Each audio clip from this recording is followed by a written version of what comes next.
جب تک جسم میں روح ہے، ایک دفعہ انسان توبہ کے آنسو بہا دے، ایک دفعہ اللہ سے کہہ دے کہ اے اللہ مجھ سے جو جرم ہوا، اگر کسی نے زنا کیا ہے ایک دفعہ کہہ دے اے اللہ آئندہ نہیں کروں گا، اگر کسی نے شراب پی ہے ایک دفعہ کہہ دے کہ اے اللہ آئندہ نہیں پیوں گا، اگر کسی نے اپنے والدین کو ستایا ہے ایک دفعہ کہہ دے اے اللہ آئندہ نہیں ستاؤں گا، اگر کسی نے وراثت کھائی ہے ایک دفعہ کہہ دے اللہ حق واپس کروں گا، آئندہ کسی کا حق نہیں دباؤں گا، اگر کسی نے انٹرنیٹ پر بیہودہ فحش فلمیں دیکھی ہیں ایک دفعہ کہہ دے اللہ دیکھ چکا آئندہ بولو بھائی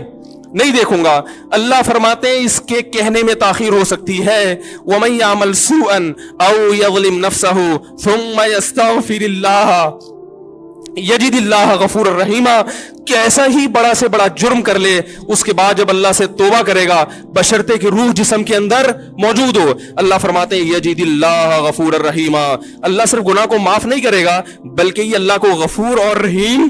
پائے گا۔ غفور بھی پائے گا، پانے کا مطلب ہے محسوس کرے گا کہ اللہ نے اس کے جرم کو معاف کر دیا ہے، اور رحیم بھی پائے گا کہ مزید رحمتیں بھی کر رہا ہے۔ یہ اس وقت تک اللہ کی طرف سے بھائی پیکیج ہے جب تک روح جسم کے اندر موجود ہے، کیونکہ غیب کا معاملہ ہے۔ جب اس روح اور جسم کا رشتہ کمزور ہو گیا ایڑیاں رگڑتے رہو گے لیکن اللہ توبہ قبول کرنے کے لیے تیار نہیں ہوگا۔ اللہ سے دعا ہے کہ اللہ ہمیں اس وقت کے آنے سے پہلے سدھرنے کی توفیق عطا فرمائے، اور اس بے حیائی کا جو طوفان ہمارے معاشرے میں پھیلا ہوا ہے اللہ اس بے حیائی کے طوفان سے ہمیں بھی اور اپنے اہل و عیال اور اپنی اولادوں کو بھی بچنے کی توفیق عطا فرمائے۔ سبحانک اللہم و بحمدک، نشہد ان لا الہ الا انت، نستغفرک۔